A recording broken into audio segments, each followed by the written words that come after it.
नमस्कार मित्रांनो, तर आज आपण लॉ ऑफ अट्रॅक्शनची सुरुवात कशी करायची हे बघणार आहोत.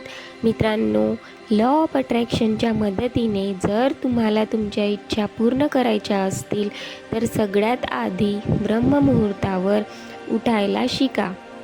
ब्रह्ममुहूर्त खूप महत्त्वाचा आहे. यावेळी तुमचे विचार ब्रह्मांडापर्यंत पोचवण्याचा मार्ग उत्तम आहे. ब्रह्ममुहूर्त 3 ते 5च्या दरम्यान असतो. तर सगळ्यात आधी ब्रह्ममुहूर्तामध्ये उठायचे. नंतर शांत ठिकाणी बसून कमीत कमी 15 मिनिटे तरी मेडिटेशन करायचे.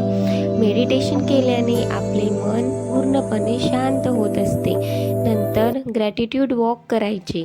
सकाळी उठल्यानंतर तुम्ही जेव्हा वॉकला जाता तेव्हा चालता चालता तुमच्याकडे ज्या काही गोष्टी आहेत त्यासाठी युनिवर्सला थँक्यू म्हणायचे.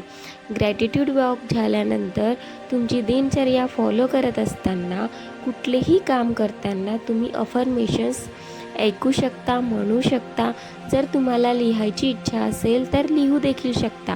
आरशामध्ये बघूनसुद्धा तुम्ही अफर्मेशन्स म्हणू शकता. आरशामध्ये बघून अफर्मेशन्स केले तर ते डायरेक्ट युनिवर्सपर्यंत पोहोचतात.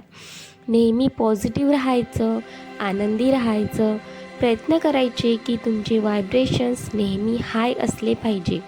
24 तासामध्ये तुम्हाला जेव्हा वेळ मिळेल तेव्हा ग्रॅटिट्यूड जर्नल लिहायचे. म्हणजेच तुमच्याकडे ज्या काही गोष्टी आहेत त्या गोष्टीसाठी युनिवर्सला धन्यवाद द्यायचे.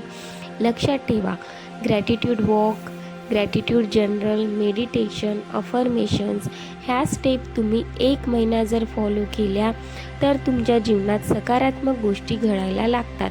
नेहमी आनंदात राहणे, स्वतःवर प्रेम करणे गरजेचे आहे. जर स्वतःवर प्रेम केले तर तुमची जी इच्छा आहे, जे मॅनिफेस्टेशन आहे ते युनिवर्स लवकरात लवकर पूर्ण करतो. कितीही अडचणी, दुःख असेल तरी कमीत कमी 30 दिवस या सिंपल स्टेप्स फॉलो करून बघा. तुमचे जीवन नक्की बदलणार. तुम्ही हाय व्हायब्रेशन्समध्ये राहणार आणि जे तुम्हाला हवे आहे ते तुम्हाला नक्की मिळणार. तर आजपासून 30 दिवसांचे चॅलेंज घेऊन या सिंपल स्टेप्स फॉलो करून बघा आणि तुमच्या जीवनात काय चमत्कार घडले ते मला कमेंटमध्ये नक्की कळवा. धन्यवाद.